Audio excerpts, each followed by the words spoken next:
Hey, Phantomaniacs, it's Monday, and you know what that means. It means that we're reviewing all six figures in AEW Unrivaled Series 9, so it just took more than a week to do it.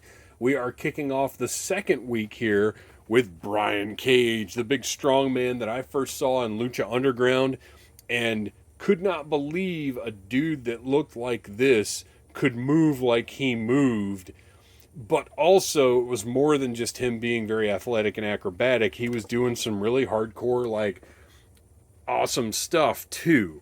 So I became a fan of his whenever I don't remember what season of Lucha Underground it was, but I was like, man, that guy's awesome.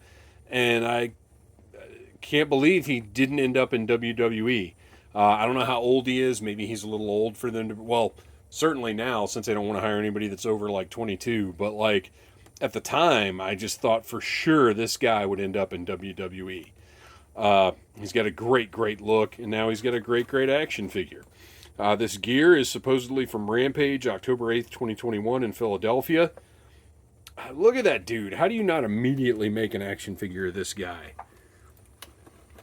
And he's now going to be, I guess, in Ring of Honor. So I'm curious to see what he does there. And I hope that, you know, he can work to his highest level and that they can book him to his highest level. Because I do think there's a combination of factors there.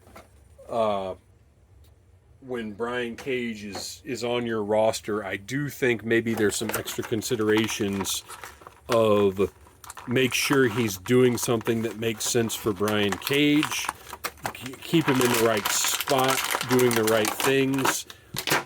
He's not somebody who you can just throw into any situation and just immediately see success with. I think he takes a little extra, and that's not a knock on him. It's just that somebody this unique with his look and his abilities, you can't waste him, but you also just can't keep him on top all the time either, because he'd be a division killer wherever he is.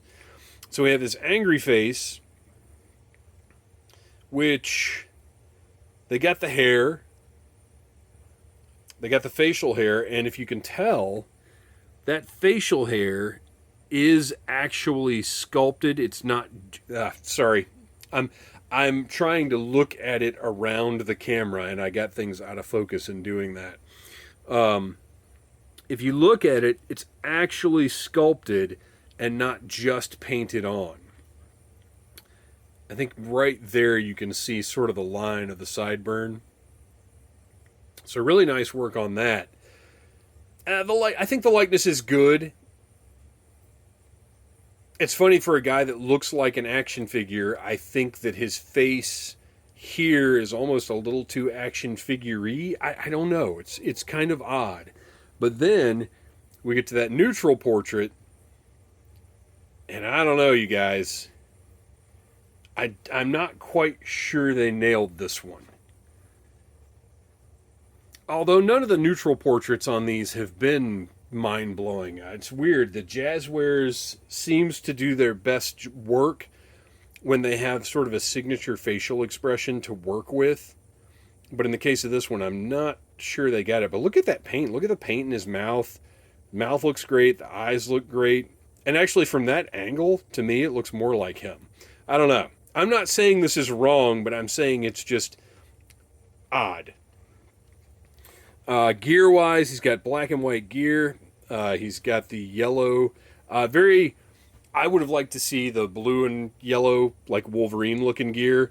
But I got to say, this is eye-catching as well. And I don't know about you, I don't have a lot of black and white and yellow on my shelf. So he's going to stand out and be something a little different. The physique, great chiseled physique. Articulation, we've talked about it. You guys know what modern wrestling figure articulation is now. I've talked about the nice soft knee pads. This is the problem with doing a ton of wrestling figure reviews in a row is, obviously there are differences between every figure, but there are also so many things that are shared that it just kind of gets old talking about the same stuff. But I do love the material that Jazwares uses for their knee pads and elbow pads. And this does have sort of that Wolverine look going on here. I guess he has sort of that reference on all of his gear. I don't love this being black, but I get it. That's how the tooling is used, so that's just how it ended up. It's not the end of the world, but it's not great. On the back, you can see that trunks detail. I think it would be nice, and I doubt the actual gear is like this, but it would be nice if the yellow had a black outline. I think that would make it stand out a little better, but I don't think the actual gear is like that. Although it is here, see? It does have the black outline on the wristband. That's interesting. And then over here, the yellow has the white outline. Proportionally, he looks great. I think this is what he should look like. They've done a nice job capturing his thick musculature. So let's take a look height-wise and see what we're dealing with. He comes in right at 7 inches tall. Most of these figures do. I'm not going to say that Jazwares gets the scale exactly right all the time, because they don't. But, you know, to my eye, most of these figures work fine. Now let's take a look at a little MJF comparison. MJF is kind of my average AEW sized guy. He's about 6 5/8 with the hair. Proportionally, I think I think MJF, size-wise, is one of the most accurate figures they've done, if not the most accurate, so I like him as a comparison. And you can see MJF versus Brian Cage, the difference there seems pretty accurate, pretty real to life. So I think they've done a nice job with Cage's proportions. We have got some extra hands here. We've got some C-grips. And then also, what the heck are these? Huh. Are those are molded together. So what is this supposed to be? Interesting. I would rather have fists. This should have just been C-grips and fists. I don't quite understand those hands at all. Oh, this is nice too. I just noticed this. Sculpted laces on the back of his wristbands. Very well done. Yeah, why doesn't he just have fists? I might see if somebody's skin tone kind of matches his. Should he be a little more tan, maybe? I think he should. I don't know that he's Hogan tan, but he should have a little bit more of a tan. Let's see.